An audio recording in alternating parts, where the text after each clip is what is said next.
오늘 누가복음 2장 8절부터 12절의 말씀을 가지고 온 인류를 살리는 소망의 표적이라는 제목으로 2024년 성탄 감사 주일 예배 말씀 전하길 원합니다.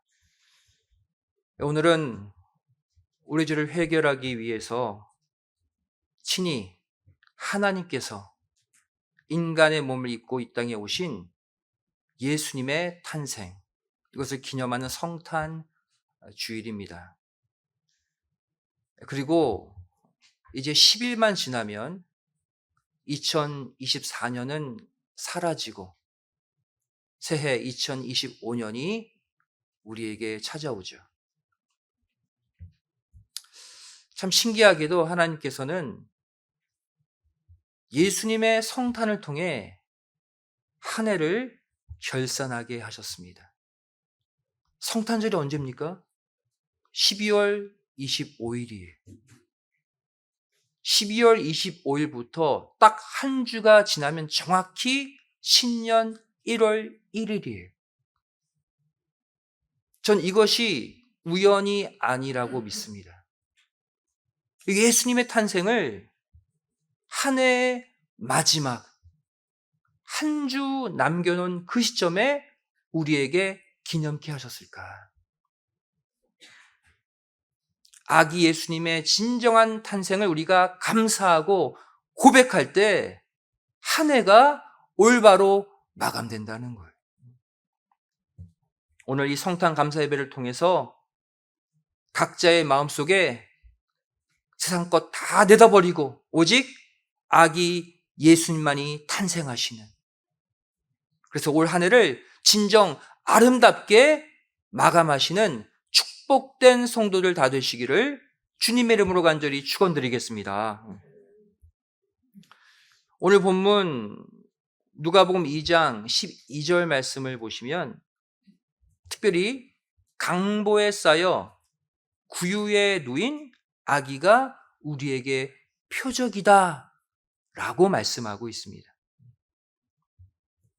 그래서 표적이라는 단어가 나오죠. 헬라어 세메이온, 전체를 대표하는 한 가지라는 뜻이, 전체를 알아차리게 하는 하나의 사건 혹은 하나의 사물이란 뜻입니다. 일종의 사인이죠. 이것을 보면 거대한 원대한 뜻과 계획을 알아차리게 한다는 거예요. 다시 말해 예수님이 탄생하신 그날, 그 순간은 온 인류에게 하나님의 위대한 구원 계획을 알아차리게 하는 중대한 표적이라는 것, 중대한 세메이온이라는 것이죠. 그렇다면 오늘 우리가 예수님의 탄생을 기념하는 주일에 예수님의 이 탄생을 통해 하나님의 원대한 뜻이 무엇일까 깨달아야 되겠죠. 이 사건이 표적이 되는 사건이니까. 이때로부터 2000년이 지난 오늘, 과연 예수님의 성탄은 우리에게 무엇을 깨닫게 해주는 표적일까? 그 표적의 의미에 관해 우리 함께 깊이 생각해 보는 시간을 갖길 원합니다. 첫 번째로 예수님의 한밤중의 탄생은 온 인류의 죄악의 밤을 끝장내러 오심의 표적입니다.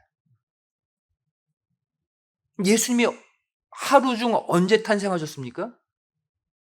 캄캄한 밤이에요. 고요한 밤, 거룩한 밤. 아무것도 보이지 않는 칠흑 같은 어둠 가운데 예수님이 탄생하셨다. 이것이 표적이라는 거예요. 세상 말 가운데 역사는 밤에 이루어진다, 이런 말이 있어요. 다시 말해 모두가 잠든 시간, 밤 아닙니까? 아무것도 보이지 않는 시간, 아무 일도 진행될 것처럼 보이지 않는 그 캄캄한 가운데 오히려 위대한 역사가 진행되고 성취된다는 거예요. 모두가 모르는 가운데 큰 일이 이루어진다. 그 뜻이에요. 그런데 이 말이 성경의 역사, 구속의 역사에서도 똑같이 적용됩니다. 성경 보시면 실제로 구속사에 큰 진전을 가져온 사건들마다 모두 밤에 일어났어요. 낮이 아니라 밤에 구속 역사에 놀라운 획기적인 일들이 벌어졌어요. 창세기 15장 하나님이 아브라함과 맺은 위대한 언약, 횃불 언약이 등장하죠. 이 횃불 언약을 통해서 이스라엘 백성이 출애굽하게 되었고 현재 가나안 땅에 정착하게 됐잖아요. 하늘나라를 완성하는 이 놀라운 언약이 캄캄한 밤에 맺어졌습니다.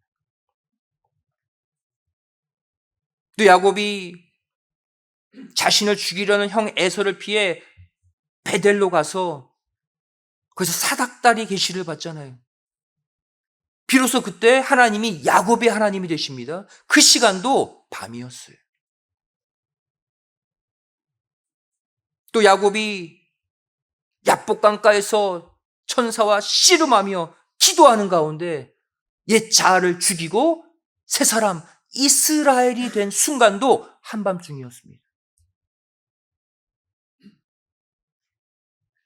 또 이스라엘 백성들이 출애굽한 후에 애국 군대가 추격해오는 그 시간, 앞을 가로막고 있던 홍해가 갈라지고 기적적으로 마른 땅으로 걸어나간 그 시간도 밤이었어요. 이뿐만이 아닙니다.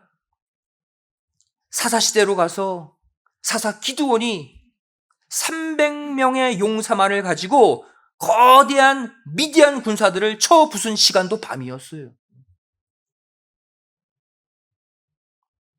또 다니엘이 이방의 종으로 끌려가서 사자굴에 들어가서 기적적으로 승리했을 때도 한밤중이었어요. 또 감옥문이 열리고 옥에 갇혔던 바울과 실라가 기적적으로 해방된 시간도 밤이었어요. 기적적인 구원의 순간, 기적적인 승리의 순간마다 모두 한밤중에 일어났어요.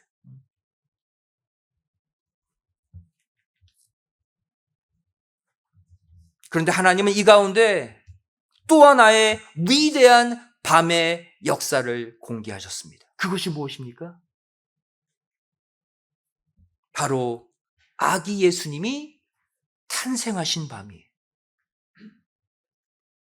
이전에 제가 언급했던 수많은 승리적인 밤의 사건들은 다 예수님의 탄생의 밤의 예표적 사건들이에요. 예수님이 탄생함으로써 모든 대적, 원수가 무너지고 멸망당하고 기적적인 구원의 역사가 열린 거 아닙니까?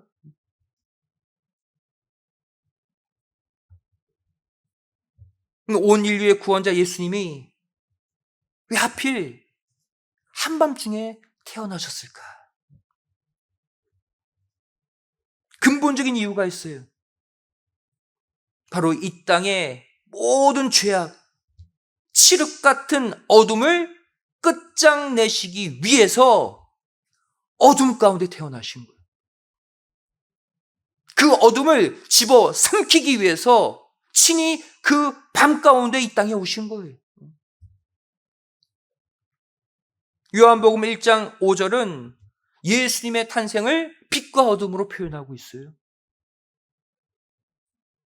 빛이 어두움에 비치되 어두움이 깨닫지 못하더라. 어두움, 죄악된 인간을 가리키죠. 죄악된 이 세상의 어둠이에요. 빛, 참 생명 되신 예수님이죠. 이 요한복음 1장 5절 말씀대로 실제로 예수님은 한밤중에 태어나셨습니다. 어둠 가운데 태어나셨어요. 하지만 어둠의 자녀들은 아무도 그 빛이신 예수님을 깨닫지도 못하고 영접지도 못했죠.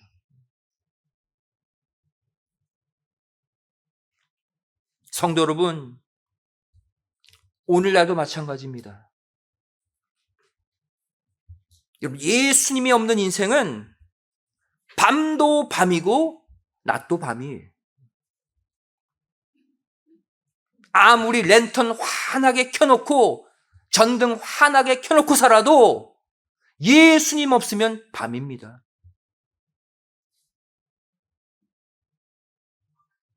천국, 구원, 영생이라는 소망의 빛이 없는 인생이기 때문이에요.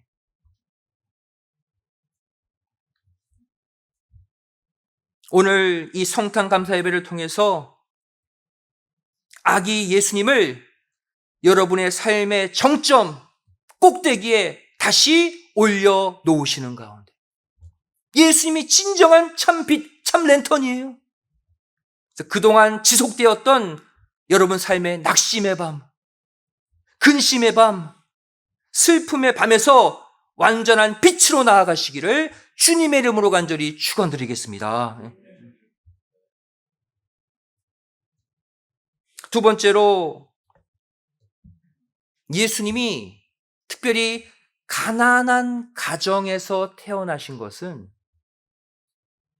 우리의 가난을 대신 짊어지실 대속사역의 표적이었습니다.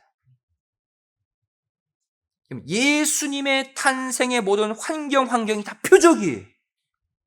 구원 역사의 사인들이라는 거예요. 예수님은 어느 가정에서 태어나셨습니까? 목수의 아들로 태어나셨죠. 그럼 이 당시 유대인 사회 가운데 목수라는 직업은요, 가장 비천한 직업이었어요. 학교도 못 가요. 돈도 없어요. 사람들이 무시하고 깔보는 직업이 목수의 직업이었어요. 하고 많은 가정 가운데 이번에는 가장 가난한 가정에서 태어나신 거예요.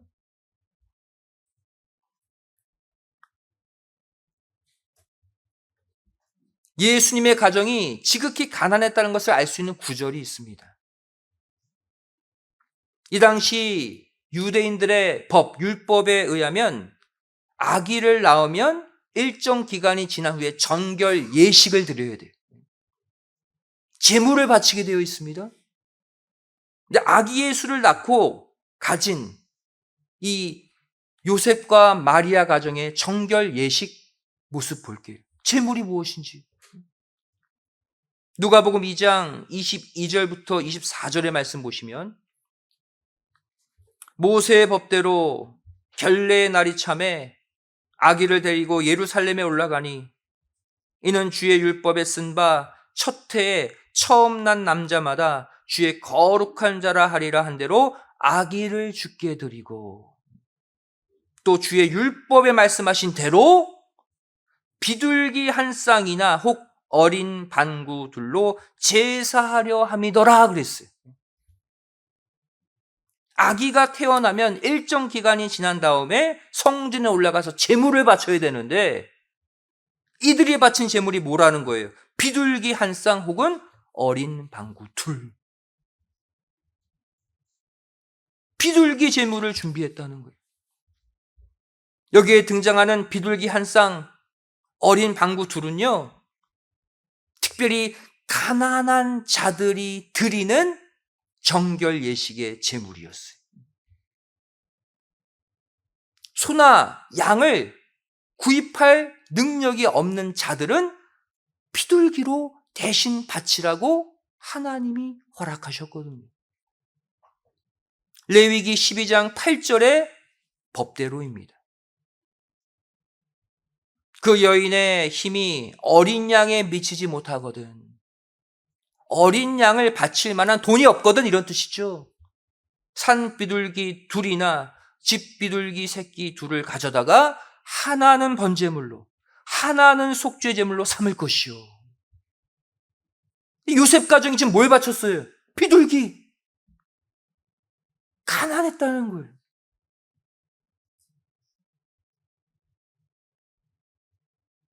부모가 가난한데 그 아들 예수님도 가난하게 사는 것이죠. 이사야 선지자는 이 내용을 성령의 감동으로 미리 내다보고 예수님에 관해 다음과 같이 예언했습니다. 이사야 53장 3절 말씀이죠. 그는 멸시를 받아서 사람에게 실어버린 바 되었으며 간고를 많이 겪었으며 그랬어요. 간고, 가난의 고통을 특별히 의미하는 단어예요. 여러분, 돈이 없고 가난하면 고통스럽잖아요. 먹고 싶은 것도 못 사고 입고 싶은 것도 못 입고 고통 아닙니까? 그 고통을 예수님이 인간의 육신을 입고 당하셨다는 거예요. 이유가 있겠죠. 온 인류의 구세주이신 예수님, 크고 화려하고 돈 많은 집안에서 태어나서 많은 사람들에게 추앙받으면 얼마나 좋겠습니까? 왜? 이 예수님은 가난한 가정에 태어나셨을까? 왜 가난의 고통을 겪으셔야 했을까? 그 이유는 바로 저와 여러분 때문입니다. 저와 여러분을 부요하게 만들기 위해 우리가 짊어져야 될 가난의 짐을 대신 짊어지신 거예요. 여러분, 이 사실을 오늘 예수님 탄생을 기념하는 주일에 반드시 깨달으시기를 부탁드립니다. 예수님 때문에 우리가 먹고 살 수 있다는 거예요. 예수님이 우리의 지극한 가난의 고통을 이미 다 담당하시고 가져가셨다는 거예요, 여러분. 우리 다 같이 고린도후서 8장 9절을 찾아서 읽도록 하겠습니다. 신약성경 294페이지예요. 우리가 오늘 아기 예수님 탄생하셨네 찬양만 할 게 아니라 예수님의 탄생이 우리 삶에 어떠한 표적인지 어떠한 의미인지 반드시 깨닫기를 원해요. 고린도후서 8장 9절 신약성경 294페이지입니다. 예수님이 가난의 고통을 겪으신 이유를 밝히고 있어요. 자, 읽겠습니다. 시작. 우리 주 예수 그리스도의 은혜를 너희가 알거니와 부요하신 자로서 너희를 위하여 가난하게 되심은 그의 가난함을 인하여 너희로 부요케 하려 하심이니라. 아멘. 여러분, 솔직히 예수님처럼 부자가 이 땅에 어디 있습니까? 예수님이 누구예요? 하나님 자신이에요. 온 만물의 창조자 주인이십니다. 온 만물을 소유한 가장 부유하신 분이 왜 가난을 택하셨는가? 가난의 삶을 사셨는가? 우리를 부요케 하시기 위해서. 우리가 우리 죄 가운데 가난의 고통을 받아야 마땅한데 대신 당한 거예요, 그 고통을. 여러분, 예수님은 우리의 죄악만을 대속하러 오신 것이 아닙니다. 우리의 가난의 고통도 대신 짊어지러 오신 거예요. 여러분, 사복음서 읽어보시면 예수님의 행적이 쭉 나오잖아요. 늘 배고프시고 늘 목마르셨어요. 사람들이 음식도 대접하지 않아서 굶으실 때도 허다하게 많았습니다. 오병이어의 기적, 예수님이 그 양식을 갖고 계신 게 아니었잖아요. 한 어린 아이의 양식을 받아다가 기도 가운데, 축사 가운데 많게 만드신 거 아닙니까? 여러분, 우리가 경제적으로 어렵다고 말을 하지만 그래도 우리는 하루 밥 3끼는 먹습니다.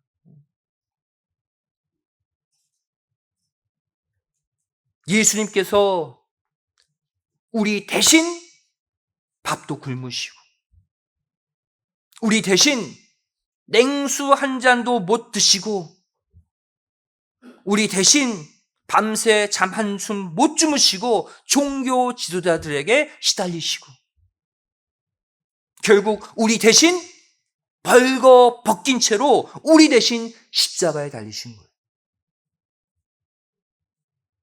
대속의 은혜입니다.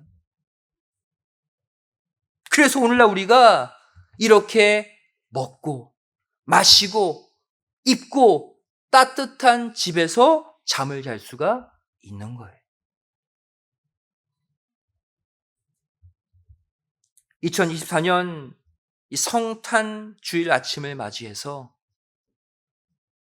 우리를 대신하여 가난의 고통까지 친히 짊어지신 그 예수님께 진심으로 감사하는 이 날이 되시기를 주님의 이름으로 간절히 축원드리겠습니다.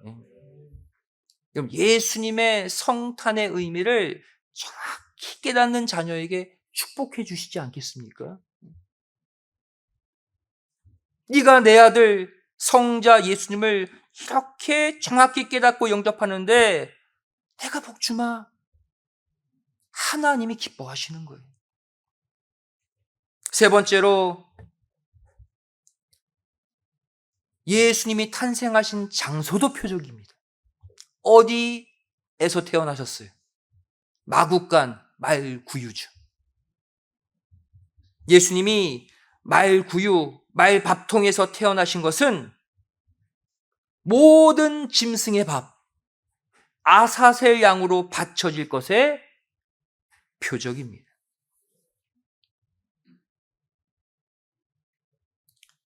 아기 예수가 말구유에서 태어났죠. 이것도 우연이 아니에요. 말밥통에서 태어나신 거예요. 이것은 우리에게 무엇을 알려주고 있습니까? 첫 번째로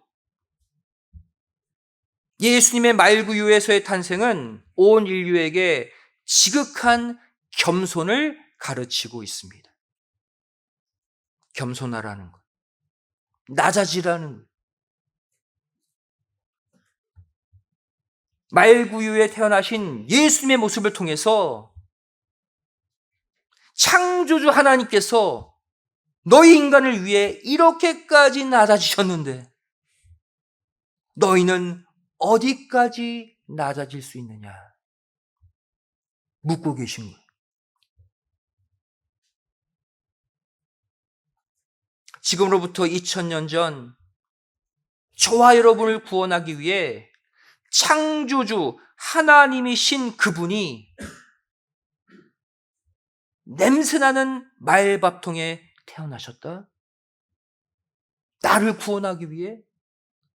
그럼 이 사실을 분명히 기억하시고 우리도 주님의 십자가 구속의 복음을 위해 낮아지고 또 낮아지고 또 낮아지는 겸손의 삶을 꼭 사시기를 주님의 이름으로 축원드리겠습니다. 그렇게 예수님 따라 낮아지는 삶, 겸손의 삶을 살 때 예수님처럼 올려주시는 거예요.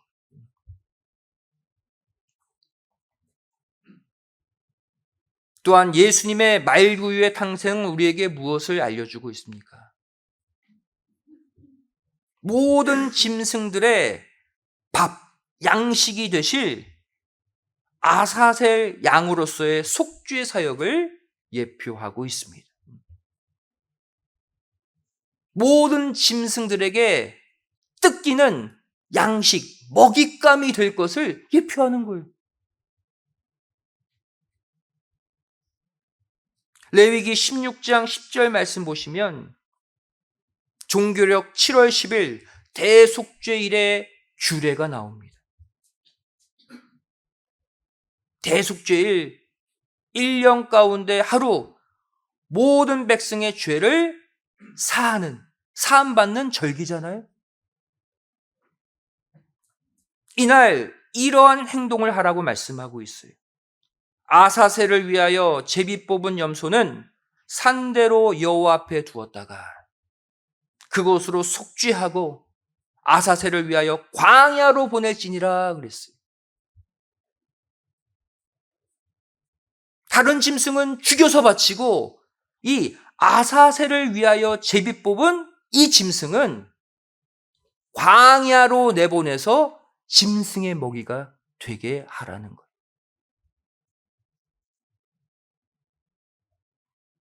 이렇게 광야로 보내진 아사셀 염소는 짐승들의 밥이 되어서 처참하게 죽게 됩니다.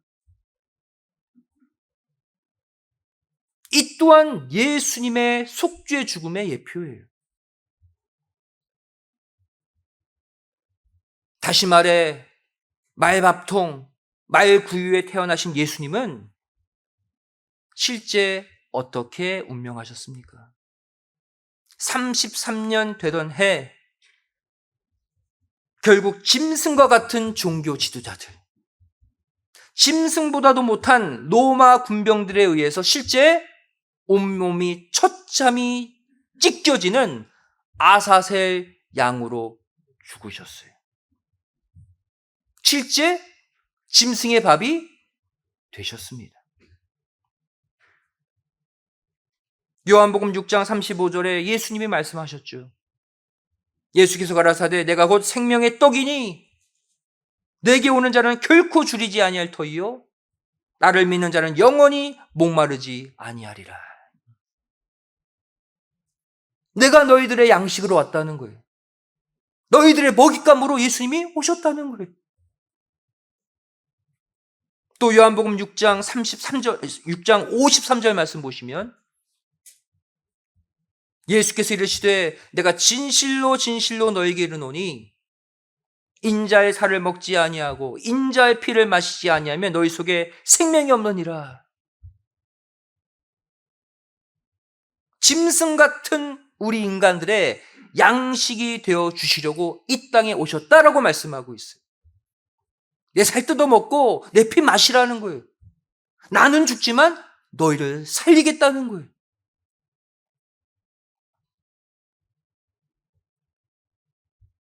오늘 우리가 이 예수님의 살과 피를 먹고 마시는 성찬 예식을 거행하지 않습니까? 예수님을 먹는 예식이에요. 오늘 주님의 살을 상징하는 떡을 먹고 주님의 피를 상징하는 잔을 마실 때 여러분 절대 이 사실을 잊지 마세요. 어떤 사실? 지금 예수님이 짐승과도 같은 나의 양식이 되고 계시는구나. 예수님은 나 때문에 말구유, 말밥통에서 태어나신 거구나. 기억하면서 오늘 성찬 예식에 참여하세요.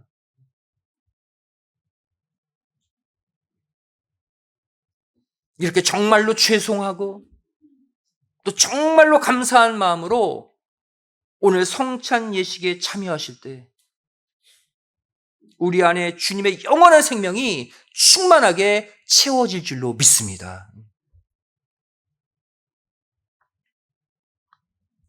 그렇다면 이제 장성한 하나님의 자녀로서 우리가 예수님을 위해 해드려야 할 일은 무엇일까요?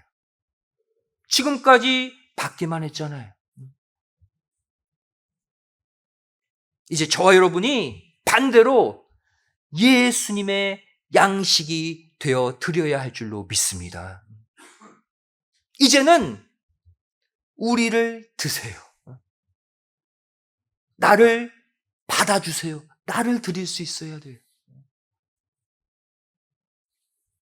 성경은 우리가 예수님의 양식이 되어드리는 방법을 친히 기록하고 있습니다. 요한복음 4장 34절 말씀이죠. 예수께서 이르시되 나의 양식은 뭔지 아느냐? 나를 보내신 이의 뜻을 행하며 그의 일을 온전히 이루는 것이다.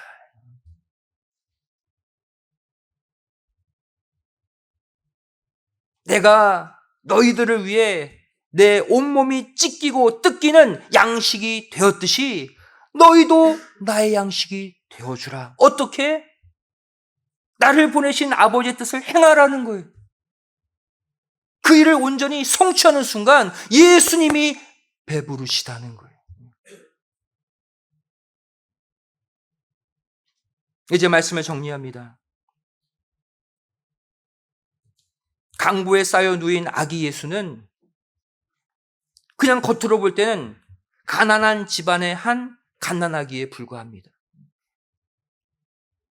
여러분 다 자녀들 낳아보셨잖아요. 가장 좋은 곳에서, 가장 안전한 곳에서 자녀 낳고 싶잖아요.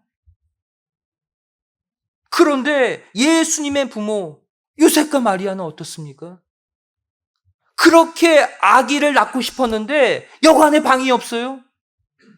아무도 방을 내어주지 않아요. 그래서 마구간으로 들어간 거예요. 차디찬 말밥통에 아기 예수를 누인 거예요.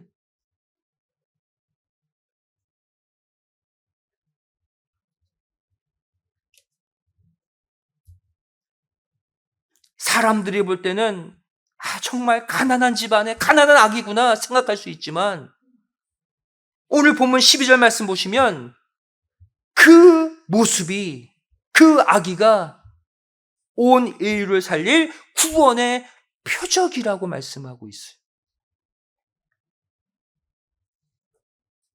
만일 당시 유대인들이 마리아의 뱃속에 있는 아기가 자신들을 비롯한 온 인류를 구원할 메시아인 줄 알았다면 그 아기 예수를 말밥통에 태어나도록 내버려 뒀겠습니까? 자신들의 구원자인데 어떻게 해서라도 따뜻하고 큰 방을 마련해 드리지 않았겠습니까?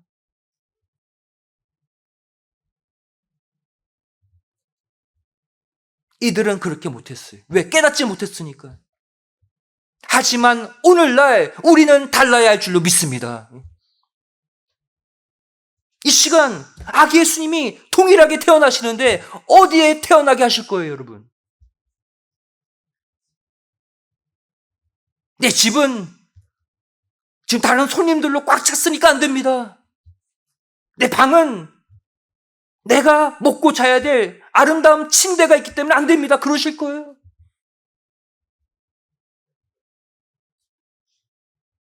오늘날 저와 여러분은 강보에 쌓인 아기 예수님을 더 이상 냄새나는 말밥통으로, 말밥통 그 비천한 곳으로 내어 몰지 않고 우리 각자의 가장 좋은 방을 내어 드리는 우리의 수고가 있어야 할 줄로 믿습니다.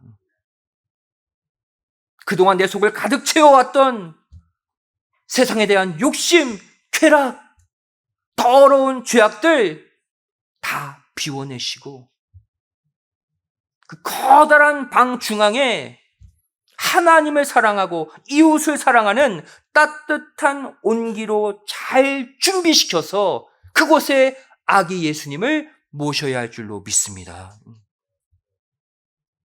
그러할 때 그동안 냉랭했던 가정마다 다시 따뜻한 사랑의 기운이 맴돌고 생명의 온기로 가득 채워지는 내 생애 최고의 성탄을 꼭 맞이하시기를 주님의 이름으로 간절히 축원드리겠습니다. 기도하시겠습니다. 사랑하신 아버지 하나님, 우리가 무엇이간데 우리의 모든 죄와 가난의 고통까지 짊어지고 당신의 독생자 예수 그리스도를 차가운 마구간, 말밥통에 더 차디찬 한밤중에 태어나게 하셨습니까?